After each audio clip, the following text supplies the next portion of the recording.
Okay, so this section is going to go from the gay rights movement to the new queer cinema. So one of our goals is to diversify how we talk about gay liberation and its origins, and to sort of make sure that we're not over focusing on Stonewall. So towards that end, I want to talk about a couple of the few moments of liberation that happened prior to Stonewall. The first being the Cooper Donuts riot in May 1959 in Los Angeles. This was when some queer and trans people were facing police harassment and fought back.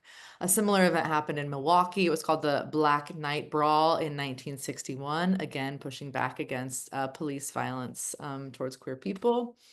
In DC, there was the first march put on by the homophile movement. The homophile movement was how the gay pride movement was, or the gay rights movement, or the gay liberation movement was talking about itself prior to those terms. Homophile was a term that was used. They had an event on 4th of July, harnessing some of the energy of liberation. And then again in Philadelphia, had reminder pickets on 4th of July of that earlier march, 65 through 69. In San Francisco, there was a sort of well-known riot at an all-night diner in the Tenderloin, a queer and trans neighborhood, in August of 1966. There's a great documentary made about this called Screaming Queens. You can check out on your own time. And then came Stonewall, June 28th, 1969. For those of you who don't know this already, Stonewall Inn is a small dive bar in the Greenwich Village neighborhood of New York City. At this period of time in the late 1960s, it was essentially owned and run by the mafia. There was good business in queer and trans patrons in the bar. It was frequently raided by the police by the Vice Squad for basically being bad, for being queer and bad. Raids would usually require everyone show their ID or draft card if you didn't have it, or if you were cross-dressed, you would go to jail, usually be held for a couple of days and released. It was kind of a low-grade terrorism of the queer community. They sometimes would tip the mafia off in advance to let them know that they were coming. This night they did not. The queer people and drag queens did not take it well. A skirmish broke out. Suddenly 400 people were fighting in the streets, taking up arms against the police, and then came back the next night to do it again, that time with more people and more signs and more people willing to put put their safety on the stake for the cause of gay and lesbian liberation. It was so intense that the Mattachine Society, which was one of these homophile organizations trying to organize and support queer livelihood prior to Stonewall, they painted this on a window that had been broken and then covered over with some plywood they painted. "We homosexuals plead with our people to please help maintain peaceful and quiet conduct on the streets of the village," from the Mattachine Society. Obviously, Stonewall was covered by newspapers and television, radio media across the country. It resulted in a kind of upswelling of liberation activity on behalf of queer people. Gay, lesbian, queer wasn't used at this time. So gay and lesbian, transgender wasn't used either. The term cross-dresser was sometimes used, but generally gay and lesbians were organizing in the sort of responsive way to how Black people and communities of color had been organizing for civil rights earlier on in the 1960s. So here you see this image for the Gay Liberation Front, which is sort of borrowing specifically from the Third World Liberation Front, which was, a movement towards the unification and radicalization of Third World folks in the wake of Black liberation movements as well. So using some of that same discourse, a lot of energy was built up around pushing back and sort of showing out for protests in support of gay life. So a year later in the summer, on the sort of anniversary of the Stonewall Rebellion, there was the first Pride Parade. It's called Christopher Street Gay Liberation Day. It was sponsored not just by gay men and trans women, but if you see in the middle of this image, there's a woman with sunglasses wearing a sort of sweater and jeans, sort of famous bisexual liberation oriented activist as well. I think her name is Barbara. I'll put that in the notes. And it was not just in New York, there were also parades in New York, Chicago, Los Angeles, and Boston. And I'm gonna switch tabs really quick just to show you a 2-minute video about the first Gay Pride March. Here we go. We had no idea we were going to finish the march. We had no speakers planned for the rally in Central Park, where we had hoped to get to. We didn't expect we'd ever get to Central Park. We assembled on Christopher Street at 6th Avenue to march. And we were about 100, 120 people. And there were people lining the sidewalks ahead of us to watch us go by, gay people mainly.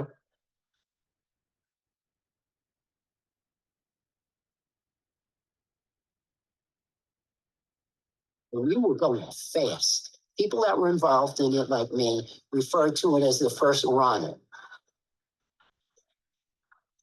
We had been threatened bomb threats. We had been, people could take shots at us.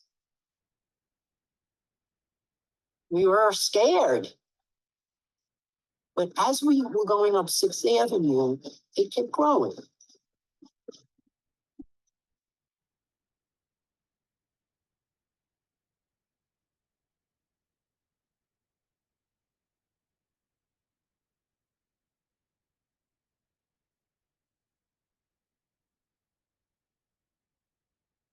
I looked back and there were about 2,000 people behind us, and that's when I knew it had happened. I said, I cannot tell this without tearing up. And Peter and I walked the rest of the whole thing with tears running down our face. But that's when we knew we were ourselves for the first time.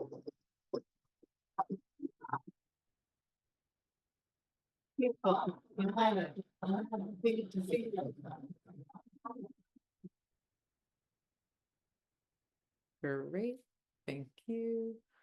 Okay, back to the slides. So yeah, fast forwarding, of course, because this class is a global class, just thinking really briefly about how Pride has become, of course, this very global thing today. So don't worry about the words on this slide, but just in terms of the big colors and all of the nations that are colored in pink on this map, there are currently Pride parades that are embraced by the communities. The area in yellow, they don't occur or occur sort of rarely or with difficulty in the face of violence or political opposition. In the areas colored and in black, homosexuality is outlawed and there are no pride parades. So obviously pride parades are not the measure of queer liberation in any particular geopolitical area. And obviously there's questions about the sort of adaptation of US focused stories and traditions of queer visibility. But it's just interesting to think about how that one protest in New York City sort of spawned a lot of activity. Let's see. So moving forward, so the 1970s sort of began with this greater visibility of queer people in public, which had a lot to do with the idea of literally queer people mobilizing in public. There was the first sort of short film titled Gay Liberation that was about the first Pride Parade that happened in San Francisco. It's actually a beautifully shot film, mostly documentary about people speaking about their desires for liberation and experiences in the movement. And then a TV show started that had some recurring gay characters in the 1970s, set at a bar. Maybe there's some like gay bar overtones there. So all of this was feeding into what kinds of cinema, what kinds of films were being made. And there's also another tradition through which was coming up and into visible media, and that's through the gay theater movement. So a kind of pro-queer theater movement was like percolating off Broadway in New York City. That's considered the sort of fringe theaters, not even the kind of not-for-profit theaters before Broadway. So the off Broadway movement started featuring LGBTQ plays, including Lanford Wilson's meticulously crafted 1964 The Madness of Lady Bright, which was described as the first contemporary play in which gay characters were portrayed as humans, not as villains, depressives, or deviants. Once again, the way that queer liberation movements take and borrow from racially specific liberation movements. This play was inspired by a similar play by amazing playwright Adrienne Kennedy called Funny House of a Negro, which was about a Black woman being sort of driven crazy by racism and sexism. And this is a drag queen being driven crazy by homophobia and the aging process. This play and many like it were being performed at Cafe Chino, which was a sort of lovely hotbed of gay theater activity. In the 1960s. There's another play that was in 1965. And then also an off-Broadway sort of LGBTQ themed theater was coming to pass. This piece called Fortune in Men's Eyes in 1967 offered a chilling portrayal of prison life. Had some sort of edgy content, was very risque for its time. And then, of course, on Broadway, we had a slightly more subtle but still very queer themed cabaret. There's a sort of non-binary androgynous queer MC character. There's also variously expansively gendered members often in the ensemble, sort of a queer Broadway movement. And so the liberation movement, what was happening in the theater, all sort of led us towards the first big budget gay mainstream movie, which itself was based on a play called The Boys in the Band, which came out in 1970. It was really a breakthrough film for positive portrayals of homosexual people and homosexual communities in the kind of public eye. It's a story about a birthday party in New York with a wide variety of different queer characters, and then a sort of outsider who comes in. And a really good film. They just did a remake of it recently. The 70s also was the rise of some experimental lesbian cinema. Not to spend all this time talking about gay male culture. Lesbian cinema was, the lesbian independent film movement was strong in the 1970s. The names to remember are Barbara Hammer and Chantal Akerman. These are great films to take a look at. I'm going to show you just a little, the very, very beginning section of this film called Didactics. Here we go.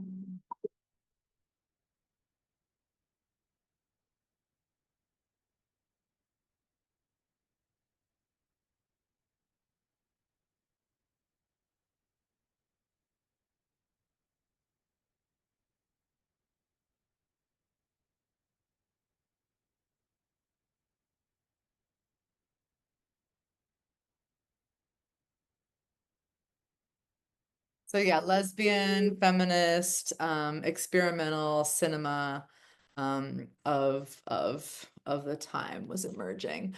This was also, the 70s was also the beginning of film festivals, specifically not the beginning of film festivals, the beginning of LGBTQ film festivals. Film festivals themselves connected to usually national capitals or other kind of cities that were known for film had been happening around the world really since the 1930s. But Queer Film Festival started in 77, specifically with Frameline in San Francisco. This is in the gayborhood that's featured in Milk, the Castro, still happens to this day. Film festivals are very important, not just for getting movies seen, helping filmmakers get to know each other, but also to help distribution so that very otherwise niche films could find people who would want to, help them get runs in independent theaters across the country. There was a rise of queer documentaries in the 1970s. Some of these would show at Frameline and other LGBTQ film festivals. The one on the left is a big documentary called The Word Is Out, lots of conversations with gays and lesbians. In the middle is one called Gay USA, and there on the right is one, Greetings from Washington on DC, which was a movie that came out in 81 about the first national march for lesbian and gay rights on Washington, which was at that time the largest demonstration that had happened for any cause. It was that was surpassed later on, but it was a really big moment, and the documentary helped sort of capture the story of that march. These kinds of positive representations of queer culture was very important because there was a sort of new rising enemy, specifically the Christian right, the conservative right. Pat Robertson is also one of those main characters. But I put here this image of Anita Bryant. Anita Bryant, First Lady of the South, was a singer and pop star who was a representative for the orange juice industry and took it into her hands to fight against queer people's right to exist. She had this rally this is an example of the Rally for Decency. She had a large movement to try to bring young people into a kind of anti-gay movement. And she was famously took a pie to the face because of her intensity. So this is why the positive representation was important, because there were large and strong political forces mobilizing against LGBTQ people in the 70s. The 70s was also the time of the rise of cult films and cult filmmakers. Perhaps you've heard of John Waters, still alive today, a kind of living legend of queer experimental filmmaking. His Pink Flamingos in 1972 featured the drag queen Divine, who would later become famous for being the role model that Ursula the Sea Witch was based on in Little Mermaid. She was a star in a lot of his films, including Female Trouble in 1974. Yeah, John Waters' whole collection is really a trip to look at, and has become more and more beloved over time. Another cult film you may have heard of from the 1970s is the Rocky Horror Picture Show, featuring a very androgynous Tom Curry, a very androgynous and bisexual Tom Curry, who tries to seduce both the husband and the wife of this couple who gets stuck at his castle, which is actually maybe a spaceship. No spoilers. This show has been a long-running cult classic midnight movie where people often perform as the characters in costume in front of the stage as the movie's playing behind them, and then there are sort of traditions about what the audience does, dancing along to little dances, contests, that kind of thing. So a real cult experience. This is mostly a US, but not only a US phenomenon. La Cage aux Folles was another real cult film that came out of France. It was specifically about drag performances on the Riviera. While we're talking about Europe, other films coming out in the 70s that had a sort of mixed representation of LGBTQ characters. In Mexico in the 70s, we had A Murderous Nun. This is in the sort of sexploitation genre. In the Philippines, we had a kind of experimental documentary fiction piece about a queer child being raised in a loving household. Didn't make a big impact outside of the Philippines, but was beloved there. And then a film from Egypt that also had a positive, a not too negative representation of a gay character. Not the main character, but still a character.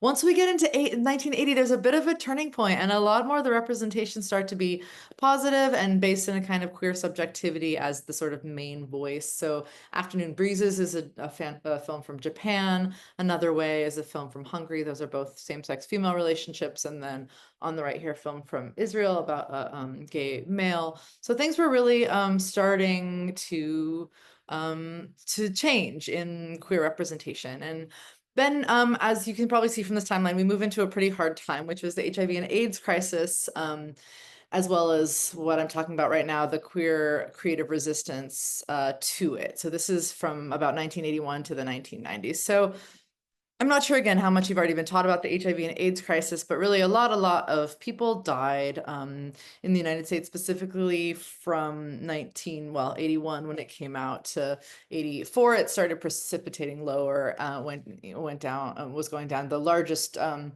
most extreme period of death was between 89 and 93 before there was a lot of treatment. And HIV and AIDS today is still a problem. And while it's easier to medicate, it's important that this is an issue that we still think about and care about. The only reason that we got as much movement forward in the HIV and AIDS medication and politics around it is because of the work done by activists.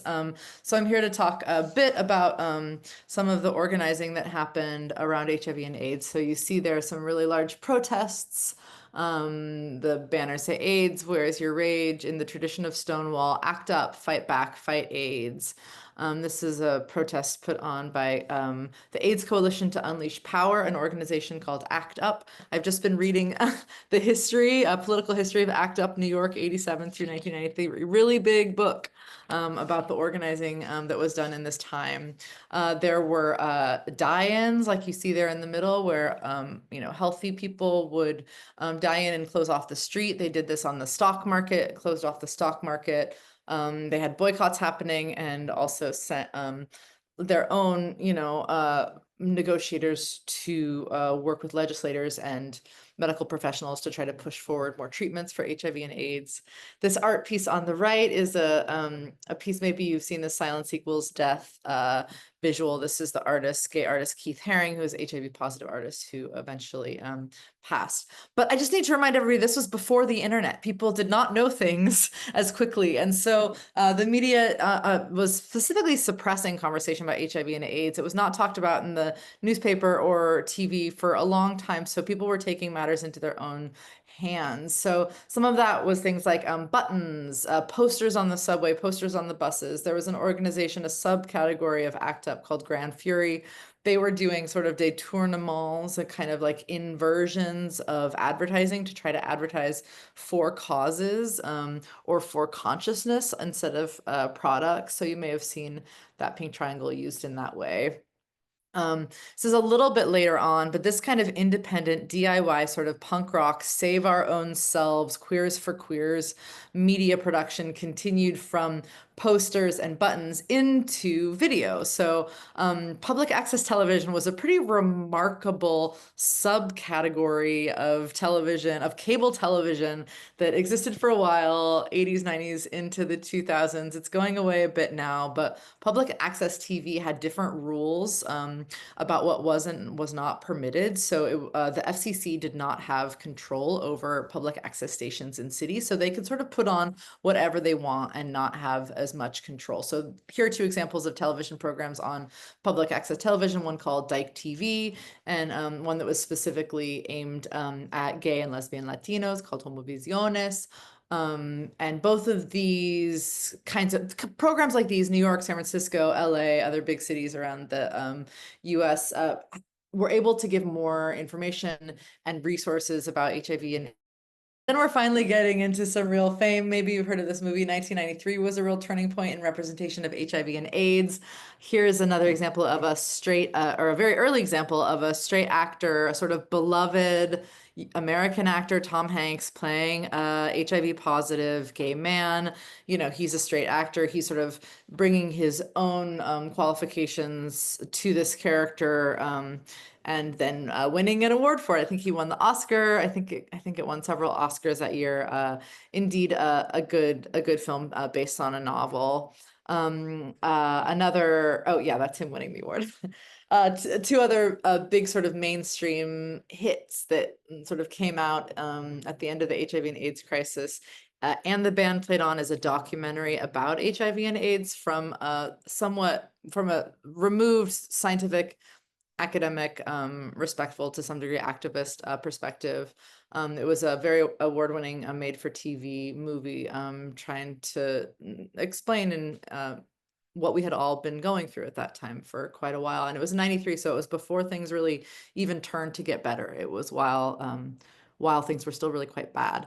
That was focusing on some of the medical struggles. Tales of the City is based in San Francisco, following gay characters, including some with HIV and AIDS, also very positive public representations. So all of these are setting us up for the new queer cinema, which I'm going to talk about in the next video, but I will stop now and see you again soon.